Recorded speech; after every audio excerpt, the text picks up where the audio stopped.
Assalamualaikum warahmatullahi wabarakatuh. Waalaikumsalam warahmatullahi wabarakatuh. Bagaimana kabarnya, sehat? Alhamdulillah.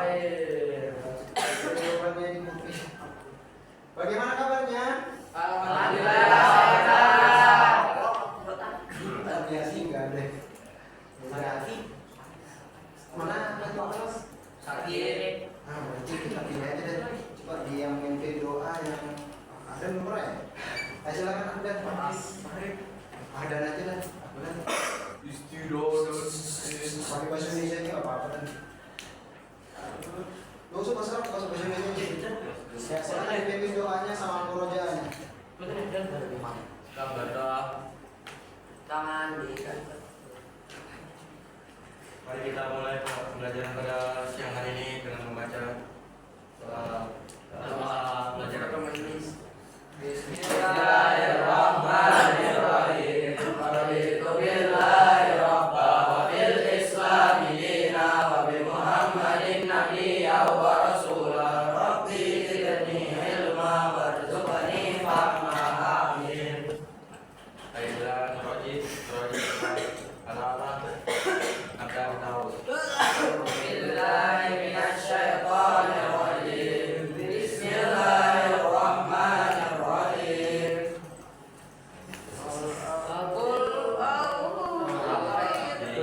Ulang. Murojaahnya ini aja sudah. Al-Balad. Apa masih? Lupa. Coba saya saja. Surah Al-Balad, silakan di murojaah. Billahi minasyaitonir rajim.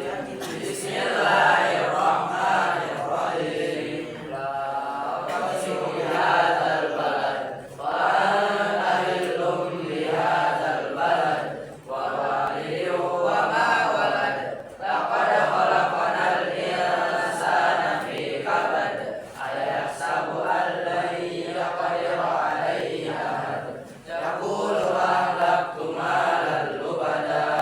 Ayahsabu an lam yarahu ahad. Alam naj'al lahu 'aynayn wa lisanan wa shafatain wa hadainahu an-najdayn. Katakan sama dia. Wa ma adraka al-'aqabah. Fakku raqabah. Aw it'amu fi yawmin dhi masghabah. Yatiman dha maqrabah. Aw miskinan dha matrabah. Tsumma kana minal ladzina amanu wa tawassaw bis sabri wa tawassaw bil marhamah. Ulaika ashabul maimanah. Walladzina kafaru bi ayatina hum ashabul masyamah. Alaihim narum muqsadah. Sadaqallahul azim. Apa ragu tadi mau murojaah pada lancar aja bisa aja. Sekali-sekali panjang-panjang. Enggak tahu. Pendek terus nanti sampai yang panjang-panjang nanti lupa lagi yang panjangnya. Oke, pertemuan kali ini, kayaknya ada yang baru nih ya. Coba perkenalan dulu, siapa namanya? Sendiri. Baru lihat katanya atlet. Atlet ya. Coba siapa namanya, dari mana? Kemudian dari asal sekolahnya dari mana? Perkenalkan, nama saya Muhammad Rizky Bero. Rizky Bero, sudah ada siapa? Ada. Rizky Bero. Ya. Oke, terus? Asal sekolah SMP Marabada. Tinggal di Marabada. Tinggal di Muara. Alasanmu kenapa pilih pesantren? Kalau kita kan berpikir bebas di luar ya. Di pesantren ini katanya anak-anak yang materinya ini dulu materinya yaitu berpikir komputasional. Lihat, apakah itu? Kelihatan si siapa namanya? Kelihatan nggak ada? Kamu kacamata ya? Wow. Seharusnya tadi di depan ya. Ya. baca Indonesia. Berpikir komputasional. Ryan, coba bacain ya, nyar-nyarnya. Apa itu berpikir komputasional? Berpikir komputasional adalah pendekatan pengetahuan yang melibatkan analisis sistematis. Tujuannya adalah untuk merumuskan solusi yang efisien dan efektif melalui konsep-konsep inti seperti pemecahan masalah dan algoritma. Jadi kalian di sini bagaimana nanti bisa menganalisis sistematis. Ya, analisis apa? Entah dia masalah atau membuat sesuatu produk yang dimana itu kalian analisa, kemudian bagaimana bisa diselesaikan secara sistematis. Nah, tujuannya apa? Biar kalian bisa merumuskan masalah itu dan mendapatkan solusi yang efektif, efisien dan efektif. Kemudian kalian bisa menyelesaikan masalah dengan algoritma yang secara terstruktur. Kalau kalian paham ini masalah apapun menggunakan konsep ini, insya Allah kalian bisa.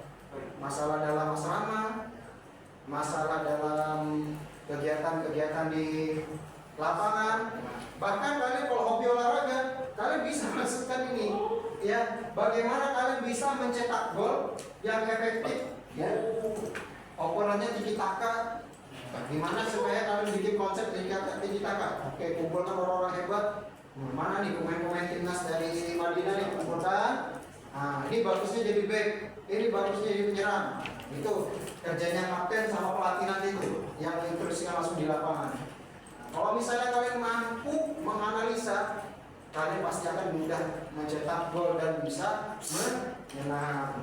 Dalam sepak bola futsal. Nah, secara ini ya ada terbagi menjadi 4 pilar berpikir komputasional. 4 pilar tuh.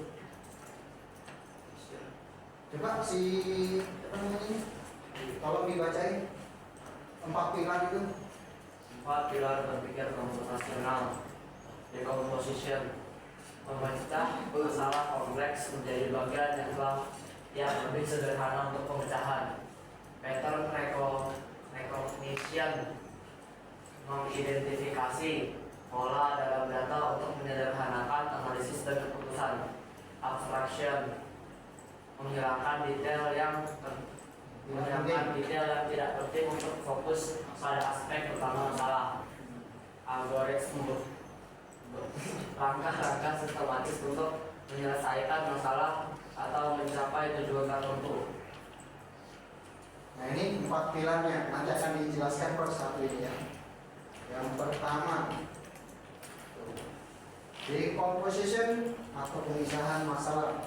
Coba, Husen, baca Husen. Decomposition adalah mode efektif untuk memecahkan masalah kompleks dengan membaginya jadi bagian-bagian yang kecil.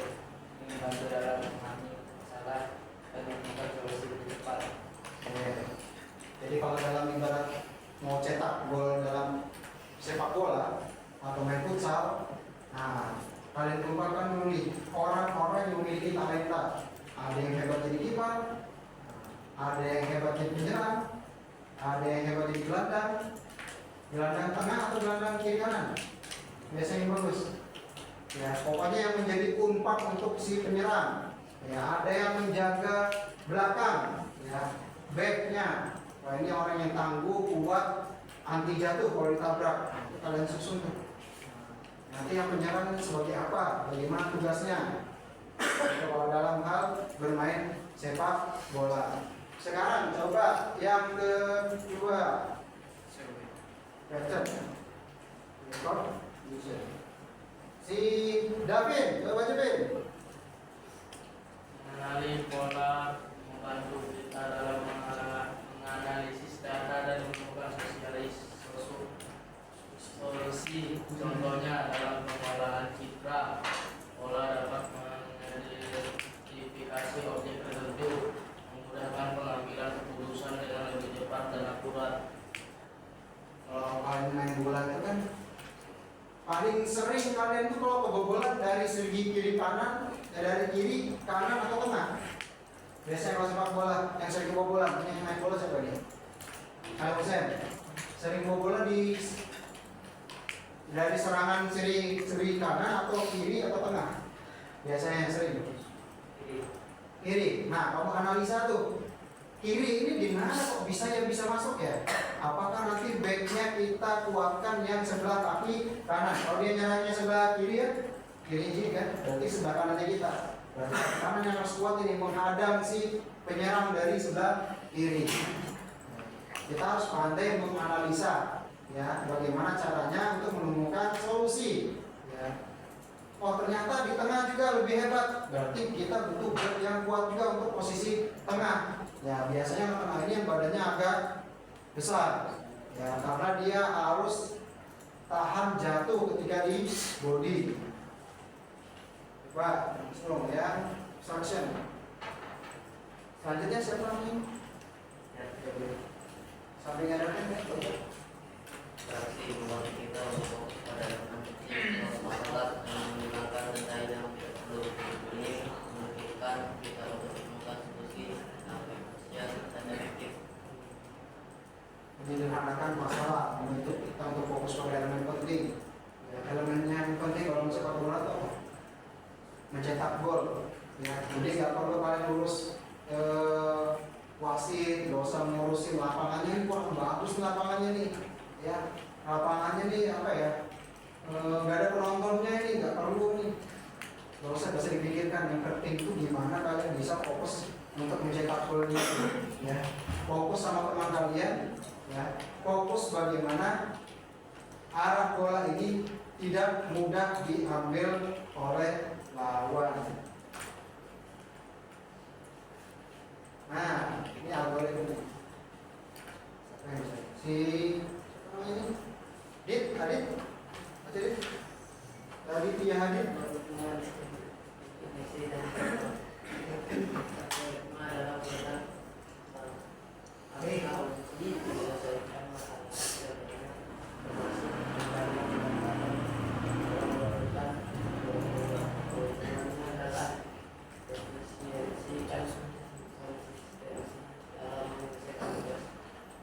Ini alurnya ya, secara ini ya, urut langkah-langkahnya. Bagaimana bisa berjalan secara efektif atau efisien. Nah ini saya kasih contoh, tapi dalam hal yang lain. Tadi kan sepak bola. Nah kalau ini dalam hal membuat nasi goreng. Tahu kan nasi goreng? Tahu. Kalian malam-malam sama ustadznya beli ini kan nasi goreng. Sekali mau tek-tek gitu kan. Bisa? Nah coba dianalisa. Kalau dari dekomposisinya, berarti pertama menyiapkan bahan. Kan tahu kan nasi goreng ya? Pernah lihat ya? Biasanya hal yang menjadi ciri khasnya orang Indonesia itu orangnya kepoan. Kalau orang masak nasi goreng pasti dilihatin. Kalian lihat lah kalau orang masak nasi goreng. Nah, dia pakai strategi gimana masaknya, ya kiri kanan main gitu ya. Kemudian campurannya, apalah kalian tuh apa aja dicampur. Masih ingat? Di sini ada nih kalian. Menyiapkan bahan nasi, telur, bawang, minyak, kecap, garam dan lain-lainnya. Kemudian menyiapkan peralatan. Apa aja dipakai? Wajan, nah, spatula, bahasanya sutil kan? Spatula sutil yang buat ini ya, sendoknya. Kemudian kompor, piring. Ya, selain dari itu ada lagi ya? Minyak. Nah maksudnya buat masaknya. Kalau sendok kan nanti kita makan. Ya, masak telur. Nah pasti masak telur. Ya, kemudian menumis bumbu. Nah itu biasanya di awal itu yang bikin kita tuh terpengaruh ketika jalan di depan warung nasi goreng. Ya, bumbunya dimasukkan, langsung keluar semua asap-asap baunya yang buat kita tuh tergoda. Yang awalnya pengen dilewati aja, balik lagi beli nasi goreng. Padahal kita sudah kenyang, tapi gara-gara itu yang membuat kita tergoda.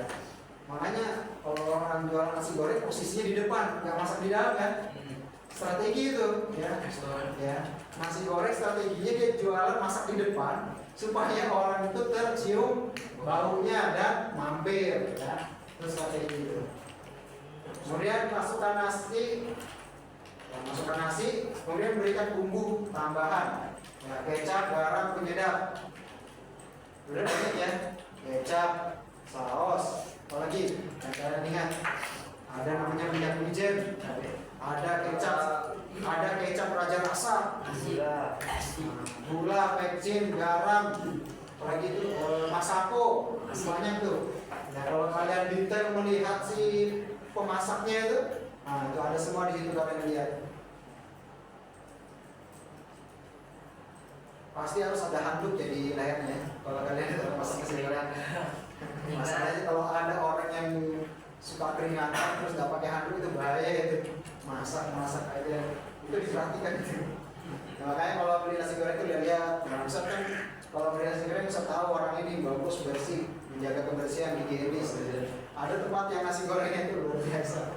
Dia selalu keringatan terus nggak pakai handuk lagi. Ada yang pakai handuk, tapi handuknya dipakai buat ngelap mejanya, mangkoknya, wah sudah. Itu nanti kalau kalian beli cari yang higienis yang bagus ya.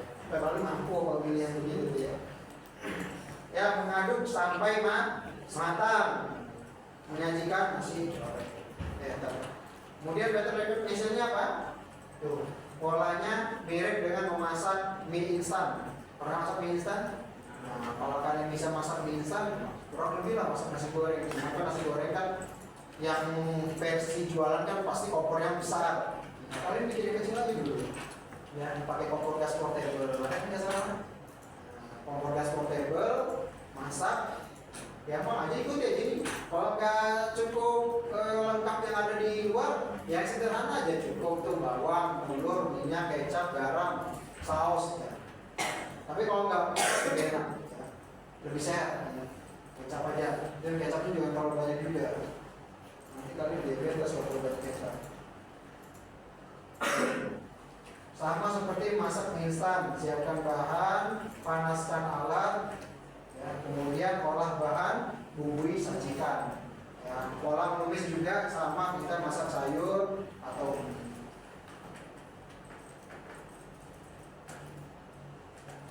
nih abstraction-nya. Tidak perlu mencatat merek bumbunya. Kalau kalian kalau bumbu itu kan kualitas ya. Kalau kita pakai Masako sama Royco mungkin beda ya. Kalau garamnya garam yang dari Himalaya mungkin beda. Pernah dengar garam Himalaya nggak? Garam Himalaya yang harganya 50.000. 50 atau berapa? 70. Kalau kalian biasanya kalau yang bungkusan kan 3.000 atau 5.000 dapat 5. Kalau ini cuma botol kecil itu harganya 50.000. Tapi kalau kalian sedikit itu sudah berasa. Gak tahu dapat dari mana dia. Apakah dia harus ke pegunungan Himalaya dimasak, bikin garamnya sehingga jadi mahal? Ya, kita nggak tahu. Tapi ya tidak perlu mencatat bumbunya itu apa ya maksudnya? Ya Masako juga cukup sudah nggak apa-apa. Tapi kalau kalian mau bikin yang lebih enak lagi pasti yang bermerek yang lebih berkualitas. Kemudian tidak perlu menjelaskan warna spatulanya, nggak usah nggak perlu ya. Spatula sudah cukup dah bersih, nggak usah pakai merek ya. Mereknya Honda nggak spatula nggak ya? Kita tahu kan ada merek Honda atau merek Predator Acer kan? Nggak ada. Yang penting dia dipakai buat masak, tidak perlu kalian harus jelaskan itu. Kemudian intinya bahannya nasi. Ya, bumbu dasar yang sudah ada tadi disajikan di awal ya, yang ditumis.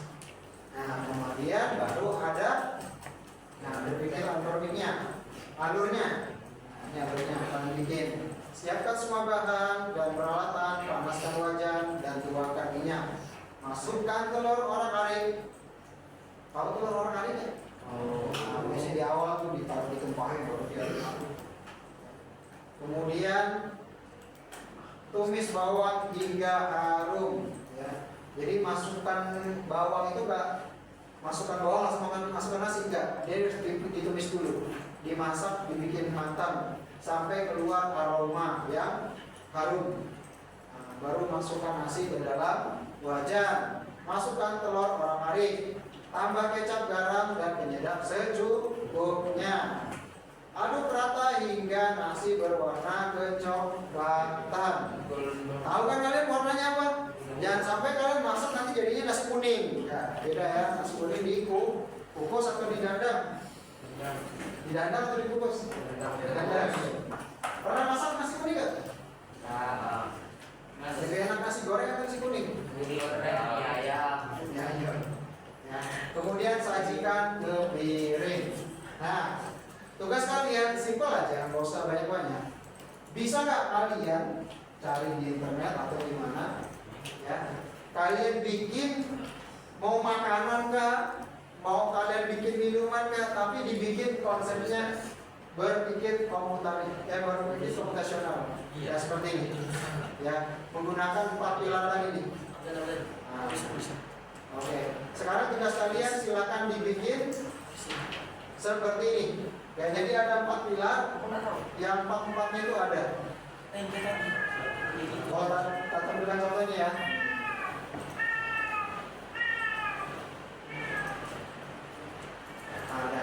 Nah, silakan satu kelompok itu boleh pakai internet, fungsinya internet di depan kalian itu dipakai. Nah, silakan dicari. Ya. Silakan. Ini kelompok keempat nih. Jadi ada 4 tahapan ya. Decomposition, pattern recognition, abstraction, kemudian algoritma. Itu di kertas. Kalian ngurus ini ya. Ya, Gimana tadi? bisa kebanjiran. Kertas Ini pakai kan tadi. Kita gue bikin dulu. Motornya di mana? di depan kan. Jangan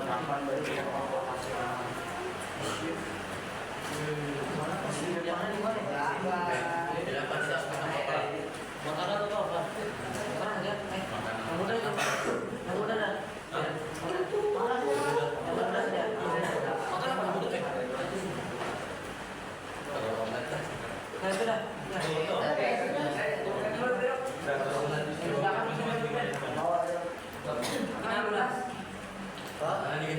Kita bikin apa nih? Serang aja.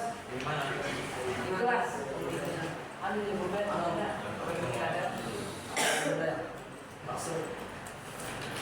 Ada ChatGPT bisa. Yang jelas nanti apa yang kalian bikin dipresentasikan di sini. Ya. Di depan. Ya, di depan. Kami punya kan? Hah? Kami punya kan khusus. Apa? Nama belakangnya bagaimana? Ada apa? Saya Fahri, panggilan saya Tio dari bidangnya Tio Kaskoyan. Kami akan mempresentasikan tentang penerapan berpikir komputasional di Dusta Buka. Bisa buka. Dekomposisi. Dengan